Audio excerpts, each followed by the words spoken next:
Good evening, everybody. So tonight we're going to talk about dredge tailings piles and gold. Dredge tailings piles. What's that about, Jess? Well, I'm here. I'm Prospector Jess, and I'm going to show you a thing or two about gold. One of the things that we oftentimes emphasize is the historic nature of gold finds. And so one of the things I wanted to kind of point out tonight is something you may or may not be aware of, and that is, when you're looking for the shiny, and the shiny could come in all forms, all kinds of crystals and whatnot.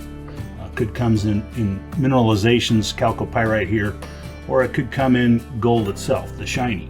So what we're going to talk about tonight really has to do with looking into the older history of gold and the relationship it has to what's called gold dredging. And the kind of dredge we're referring to isn't the suction dredge of more modern era. It's the older and more prolific in terms of total volume and material moved bucket dredge. Okay, and so these things had a lifespan from the 1800s all the way up into 1950s. Some of them went as far as I think 1980. In fact, there are probably some that are still in use as seen on TV. Okay, so it's one of those things where it's a very utilitarian device. Their major drawback is they're huge. Okay, these things are ships, large boats, okay, that float on their own mining site, okay, and they dig their own pool and they move along on that pool, and I'll get to that in a second, kind of diagram out what I'm talking about. But the thing I wanted to draw your attention to isn't so much the pool as it is what you might be interested in doing around such pools if you can get access. That's one of the restrictions here. So I'll say that right up front, just like any other kinds of interesting prospects. A lot of these are private property or federal property with special regulations, as in historic sites. And so what ends up happening is, you have to do your own due diligence with each case. But in general, the thing I'm going to point out here, a thing or two, will apply. And so it's still worthy of knowing that these are where gold was found, and it was found in a particular way that leads to the potential to find more. Yeah, so what we're going to do tonight is just kind of explore what the heck these things are. And so we'll start off with kind of an overview of one. Here's the Sumter Valley area in Oregon, and a gold dredge up in that zone. Let me take us way up to where this shows us kind of the view of one of these sites. Okay, let's go into picture-in-picture mode here. So this is the site we're talking about, and what I wanted to do is zoom in a bit on this particular picture. Minimize, which maximizes that guy. So you can see that, pretty classic, including the fire haze from all the smoke. I don't know what year this was taken. A lot of these were taken relatively recently, 2017, 2019. This one captured August of 2021. So yes, it's full of smoke from this last summer. Now, with that said, this is the kind of meandering stream that you find along a lot of these dredge zones, and it has to do with the fact that these dredges really only worked well in areas where there were large, broad basins of gravels that had moved out of the Sierras, in the case of this, or out of the various places where gold has been found throughout the world. And so one of the things you got to be aware of is, what the heck does the land look like around these things? Well, that's what it looks like. Then we go to the next shot, which is some of the tackle on board one of these things. These are monstrous ships with lots of winches and pulleys, brakes and cables and steam engines and so forth that power them. Okay, the steam was even used to heat them in this particular case. I'm going to zoom through these things. You can go look this one up, Sumter Valley Dredge. Now let's take a look at, so this is a bucket for the bucket dredge, and I wanted to show you the size of these scoops. They are huge. I mean, we're talking huge. You could stand up next to one of these things. And then the edges were made out of a hardened steel, fastened onto a softer steel bucket so that the softer steel wouldn't crack, but the hardened steel would allow it to break free any of the rocks and so forth. These are all daisy chained together into a great big loop. So the loop drops down below, and I'll draw that up on a diagram in a moment. but the loop drops down and then starts to scoop at the bottom of the dredge hole. And that allows you to pull up material from deep down in, and all kinds of interesting stuff. But this is the kind of zone where you find one of these dredges. Notice the gravel piles in the background. A lot of those gravel piles are the residual of this activity. Not all of them are, though, and so it's one of those things to keep your eyes peeled for.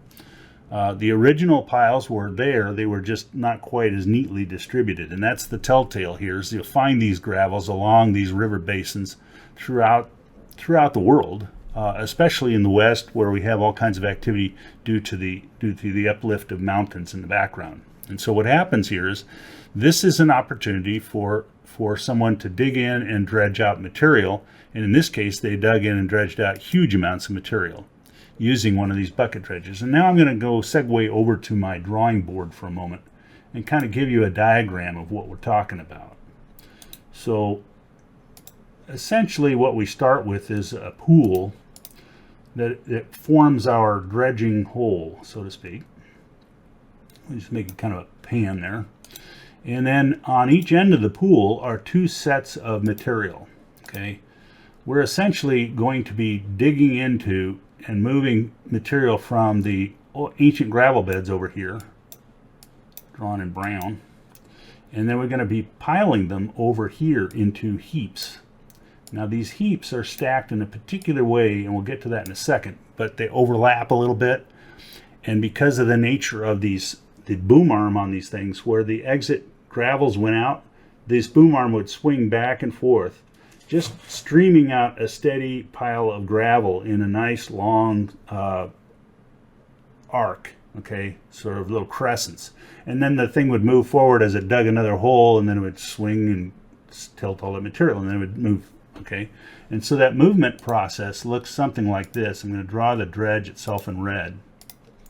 And so as we're working away with the dredge, we're over here, and we've got, our arc, so to speak. These are kind of flat bottom vessels, and they're not intended to go out in the open ocean by any means, but they have a tremendous amount of ability to withstand large amounts of iron and gold, well, gold-bearing rock, and so they're kind of like a big barge. And so on one end here, you'll have a support that goes up high enough, and then on the other end you'll have a different kind of a support that goes something like this, kind of a triangular brace, okay, and that all of that stuff is fastened with various types of cabling, okay, and the purpose of which is similar to that on a big steamship, okay, and that is it's going to support heavy duty material or heavy duty arms, okay, and I'm going to draw those in green. And it is out here where the output side or the input side of things is our gold dredge, if you will, and that is a bunch of buckets in a loop which kind of go down. I'm not drawing this real well, but they hang down and drag along the base and then scoop this material up, and then the material goes essentially into a trommel device up here. So this trommel tube goes something like this.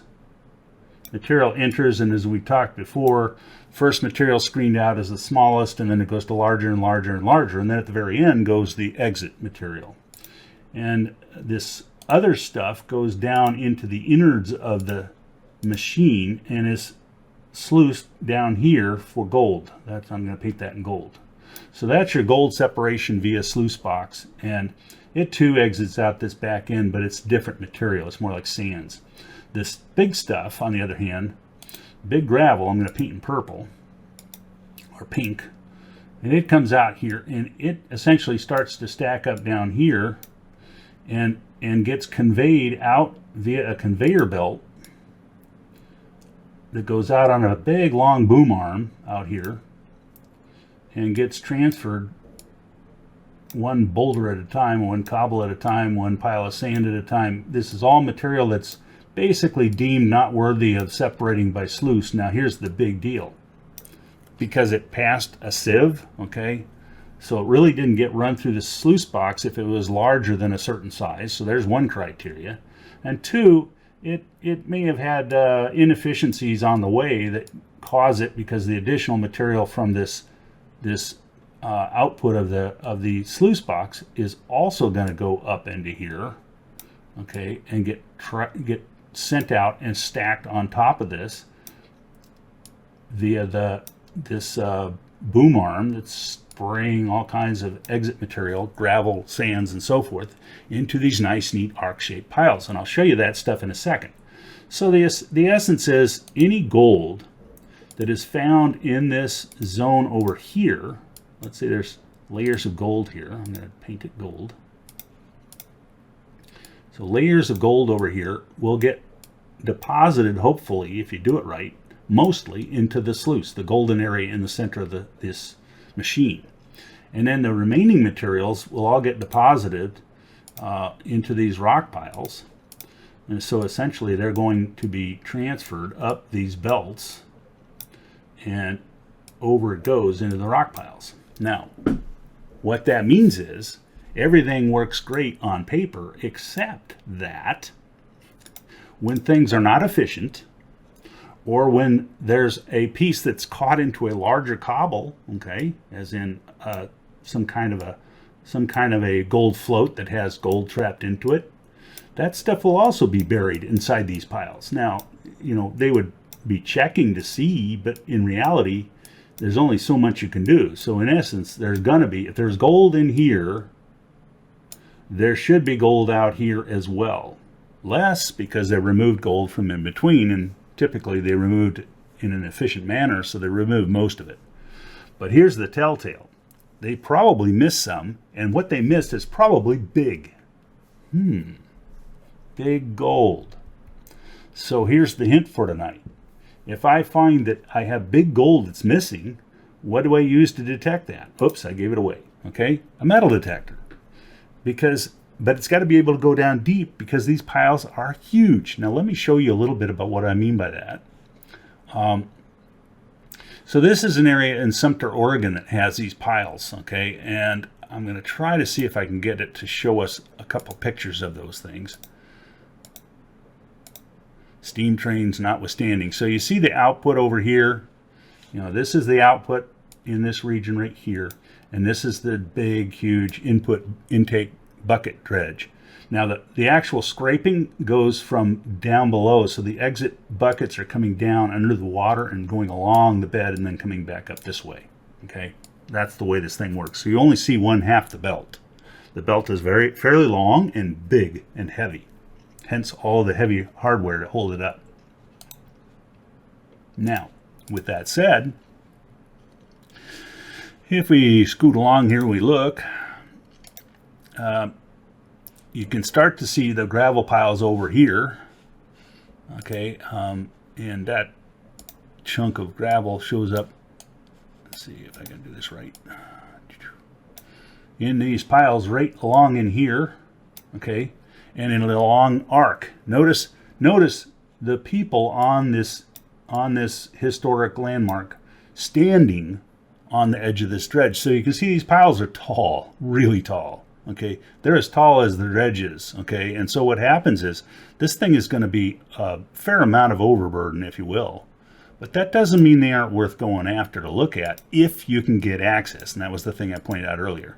There's the buckets on the dredge and the monstrous rigging that, you know, gets involved with all those cables and whatnot. The output tailings belt covered. But anyway, that's probably neither here nor there. I just wanted to kind of draw your attention to looking for those gravel piles. They have this arc structure, so I'll draw that a little bit. So remember these heaps. Clear the whiteboard. So as that arm comes out of the dredge, the arm with the big conveyor belt full of sand and gravel, it's going to be basically moving on this arm, and that arm will essentially be pivoting about a peg. They'll be putting a great big peg in the dredge to push against as they dig forward. And in the process, that will be kind of an anchor point where this whole thing pivots back and forth and in essence sweeps arcs of material out of the dredge. And those arcs will form those mounds we talked about. And so you'll find that there are big piles in this arc shape that overlap and kind of end up looking kind of like funny looking truncated crescent rolls, okay? And that's the thing I was trying to show you in those other pictures. You know, these funny looking mounds that go back to back. And if you look, they're nice and regular heaps. They jump, 5-10 feet up and then they come back down, and then they go 5 or 10 feet up and then go back down, but they're regular intervals. The telltale is regular intervals, man-made, okay? And so this is the device that makes it, and the place to go look for some potential gold. That's it for tonight. I just thought I'd drop in on dredge tailings, piles, and gold. What the heck? But don't forget, to get at the gold that would be in that thing, one, you got to get somehow down toward the bottom of those dredge tailings piles. Not necessarily because of how they drop the material in. That's one of the other mysteries. Wherever the gold was when it was coming out on the conveyor belt, it drops in the layer and then might spread down the slope of those piles, but it's going to be layered. It's not going to be mixed in homogeneous. It's not going to sift to the bottom like it would with a stream or a creek. It's going to be mixed in wherever it came from. It's going to land at kind of in a complementary spot in that layered pile, okay? Which pile, which layer, whole nother ballgame. That's why gold detectors with big discs and large penetration capability are the go-to thing for that. Now, that doesn't mean you need a big disc or a high penetration, because guess what? It all depends on where that gold landed in that pile. So it just means that you'll have more ability to see more if you can penetrate deeper into the pile. You'll have to work more to pull it out, though, potentially. So if it's a smaller detector and it detects something, then chances are it's just a few cobbles down. Hey, what the heck? So that's tonight's discussion. Gold and the tailings from dredges, bucket dredges in particular. Prospector Jess, over and out. Hope you had a good one. Enjoy this.